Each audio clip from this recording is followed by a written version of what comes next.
Et salut la gang, c'est Miguel, on est le février, 18 février 2013. Écoutez, j'étais parti pendant une semaine, plus d'une semaine même, quasiment pas 10 jours, mais quasiment. J'ai travaillé une couple de jours à l'extérieur, puis là je suis parti. Mon tournage était pas mal plus court qu'il était supposé. Puis j'étais allé partir avec ma blonde une couple de jours dans le sud, à Cuba. Puis j'ai appris que ça m'a mis un pied à terre. Ça m'a mis déjà des valeurs que j'avais déjà en dedans de moi, personnellement, encore plus concrètes. Je m'explique. Ce que je veux dire, c'est que les gens là-bas, Cuba, personne n'a jamais été là-bas, c'était dictaturé, c'est très. T'sais. Puis les gens sont pas nécessairement riches, mais ils ont des valeurs et de l'intégrité personnelle très forte. Dans les hôtels, les gens qui viennent nettoyer ta chambre, les gens qui te servent, surtout les gens qui te servent au restaurant, la kit, sont très professionnels. Malgré le pauvre salaire qu'ils ont à chaque jour, la kit, sont très professionnels. Ils ont beaucoup de care envers toi. Ils prennent soin de toi, la kit, pour des minimes pesos. Parce que là-bas, tu as des pesos convertibles, puis tu as des pesos ordinaires. Les pesos ordinaires de Cuba, ça vaut pas grand-chose là-bas par rapport aux autres. Puis pour nous autres, encore moins. Puis écoute, ils travaillent pour des pinottes. J'ai même parlé avec une femme là-bas, une fille plutôt, très jolie en passant. Une enseignante en anglais là-bas. Écoute, elle fait 5-6 ans qu'elle est sortie de l'université.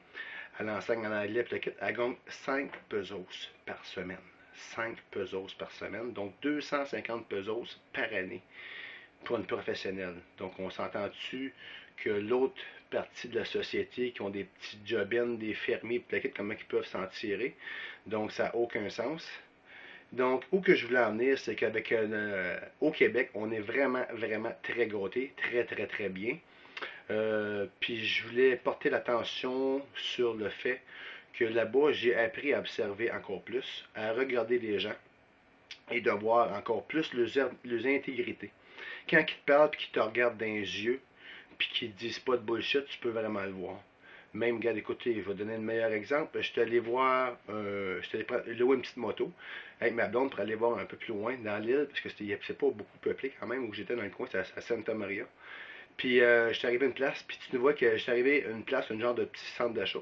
Puis j'ai voulu me parker une place, puis le policier dit non, non, non, pas ici, pas ici, pas ici, faut que tu te parques là, faut que tu te parques là. Donc le gars il me fait parker là, puis le kid, j'ai dit ok, parfait, je viens de partir. Non, non, non, il dit give me the pesos. Je parque ma mobilette là, je m'en vais au centre d'achat à côté. Non, non, non, ici c'est pas safe, c'est pas safe. Des rapporteurs de mauvaises nouvelles qu'on appelle. Donc, ils te mettent dans la peur ou ils te mettent dans la crainte pour pouvoir te soutirer de l'argent. Donc, il me regardait jamais dans les yeux. Il regarde tout le temps à terre.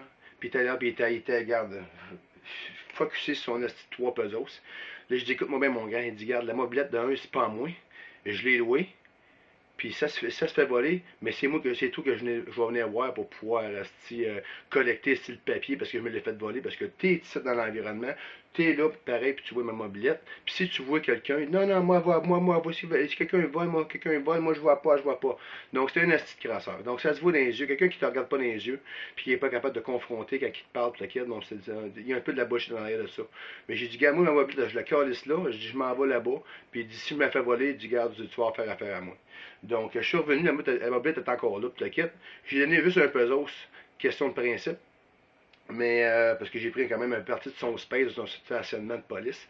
Mais sinon, l'honnêteté des gens, ça se voit beaucoup, ça se sent.